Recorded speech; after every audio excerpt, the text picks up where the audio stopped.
주님께서 여러분과 함께 루카가 전한 거룩한 복음입니다. 그때 요한의 아버지 스가랴는 성령으로 가득 차 이렇게 예언하였다. 주 이스라엘의 하느님께서는 찬미 받으소서. 그분께서는 당신 백성을 찾아와 속량하시고 당신 종 다윗 가문에서 우리를 위하여 힘센 구원자를 일으키셨습니다. 당신의 거룩한 예언자들의 입을 통하여 예로부터 말씀하신 대로 우리 원수들에게서 우리를 미워하는 모든 자의 손에서 우리를 구원하시려는 것입니다. 그분께서는 우리 조상들에게 자비를 베푸시고 당신의 거룩한 계약을 기억하셨습니다. 이 계약은 우리 조상 아브라함에게 하신 맹세로 원수들 손에서 구원된 우리가 두려움 없이 한평생 당신 앞에서 거룩하고 의롭게 당신을 섬기도록 해주시려는 것입니다. 아기야, 너는 지극히 높으신 분의 예언자라 불리고 주님을 앞서가 그분의 길을 준비하리니 죄를 용서받아 구원됨을 주님의 백성에게 깨우쳐 주려는 것이다. 우리 하느님의 크신 자비로 높은 곳에서 별이 우리를 찾아오시어 어둠과 죽음의 그늘에 앉아있는 이들을 비추시고 우리 발을 평화의 길로 이끌어 주실 것이다. 주님의 말씀입니다. 그리스도님 찬미합니다. 찬미 예수님, 오늘은 아기 예수님이 탄생하시는 성탄 전야가 있는 12월 24일입니다. 성탄 전야 미사 전에 평일 미사 복음으로 스가랴의 노래를 들었습니다. 세례자 요한의 아버지인 이 스가랴는 굉장히 이스라엘로부터 존경을 받고 있는 제사장이었습니다. 그러나 제사장의 특별한 직무는 하느님께 분향을 올리는 역할이었죠. 그래서 계속해서 스가랴는 아내 엘리사벳과 함께 자신의 대를 이을 수 있는 제사장의 아들로서 이 제사장의 역할을 계속할 수 있도록 자신을 축복해 주시기를 청원하며 아들을 낳기를 원합니다.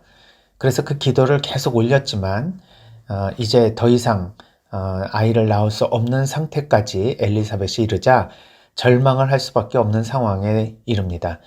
이스라엘 백성들은 스가랴가 아이를 낳지 않게 되자 결국 아무리 열심하고 그리고 존경받는 제사장이라 하더라도 분명히 하느님께 저주를 받았을 것이라고 생각합니다. 당시에 이스라엘 사람들에게 있어서는 아이를 낳지 못한다는 것은 하느님의 저주를 받은 것이라는 생각이 있었기 때문이죠. 스가랴는 점점 사람들에게 모욕과 그리고 여러 가지 구설수에 오르는 자신을 하느님께서 가엾이 여기시기를 희망하며 끊임없이 아들을 낳기를 간절히 기도합니다. 그러나 어느 순간 그 기도가 들어지지 않는 것 같이 느껴질 때 스가랴는 유혹을 받게 되는 것이죠. 그러나 끝까지 이 스가랴는 엘리사벳과 함께 하느님께 기도를 올리게 되고 결국 하느님은 주의 천사를 보내서 세례자 요한이 이 세상에 태어날 것을 알려줍니다. 스가랴라고 하는 이 단어는 사실 하느님께서 기억하고 계신다는 뜻입니다. 그래서 우리가 스가랴를 기억할 때는 우리의 기도를 하느님께서는 반드시 기억하고 계신다는 뜻을 함께 기억하면 참 좋을 것 같습니다. 스가랴는 그 기도가 이루어질 때까지 자신의 믿음을 포기하지 않고 끝까지 하느님께서 자신의 기도를 들어주시고 그것을 기억하신다는 것을 믿고 기도했던 사람이기 때문에 그렇습니다. 그런데 결정적인 순간 천사의 메시지를 받고 스가랴는 믿을 수가 없었습니다.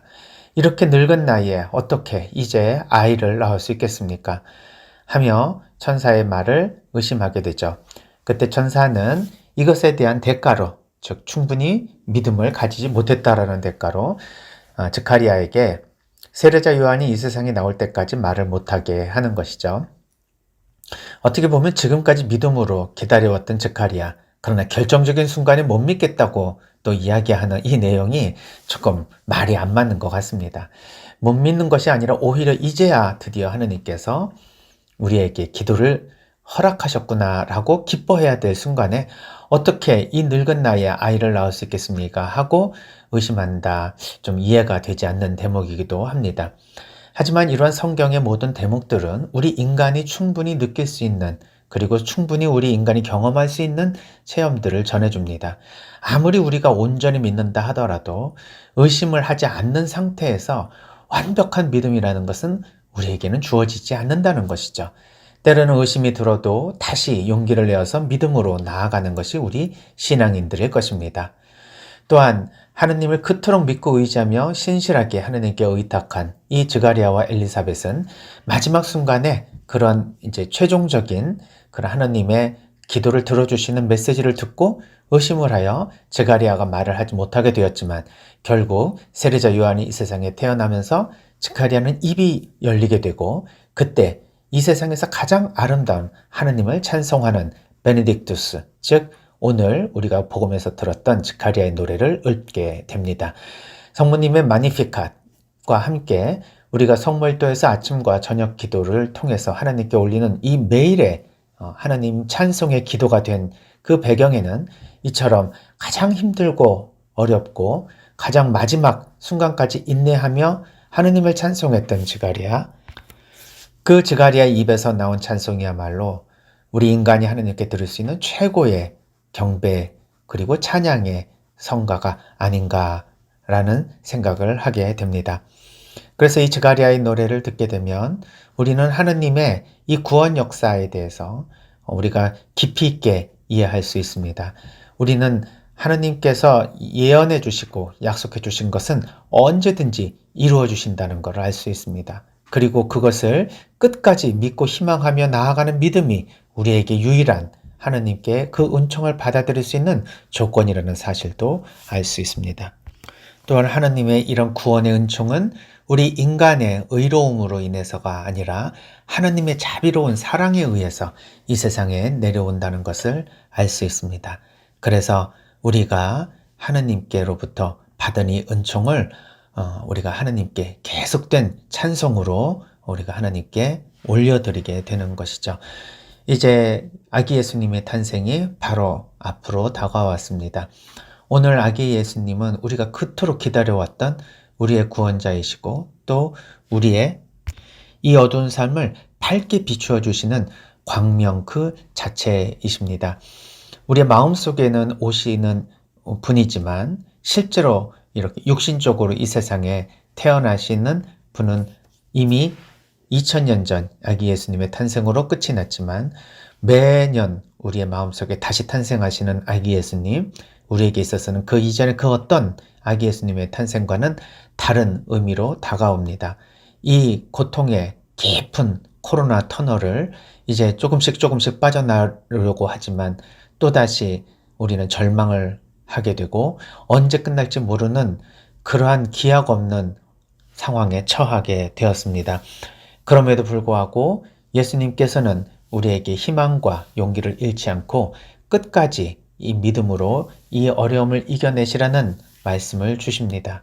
분명 우리는 그 믿음을 가지고 예수님의 이 탄생을 기뻐하며 그 희망으로 이 어려움을 이겨내야 할 것입니다. 그렇다면 분명히 그 끝에서 이 코로나가 주는 그 깊은 고통이 우리에게는 영적으로 어떤 은총으로 다가오는지를 체험할 수 있을 것입니다. 마치 드가리아가 입을 열지 못하고 세례자 요한이 세상에 태어날 때까지 한 9개월, 10개월이라고 하는 큰 기간 동안 자신의 마음속 깊은 어둠 속에 살고 있었지만, 그것은 더 큰 하나님께 대한 찬양으로 자신의 이 목소리를 높여 찬양할 수 있는 기회가 되었고 준비가 되었던 것처럼, 이 코로나의 깊은 어둠은 우리에게 하나님께 다시 영광과 찬미를 들을 수 있는 그런 기다림의 시기가 될 수 있을 것입니다. 그런 기다림이 이제 언제는 끝이 나고 반드시 우리에게는 드가리아의 노래처럼 하나님께 찬송을 올릴 수 있는 시간이 올 수 있다는 믿음으로 오늘 이 예수님의 탄생을 기쁘게 맞이해야 할 것입니다. 주님 어서 오소서, 당신께 진심으로 의탁하는 우리들의 마음을 비추어 주시는 참된 메시아로 오늘 밤 우리에게 태어나소서. 아멘.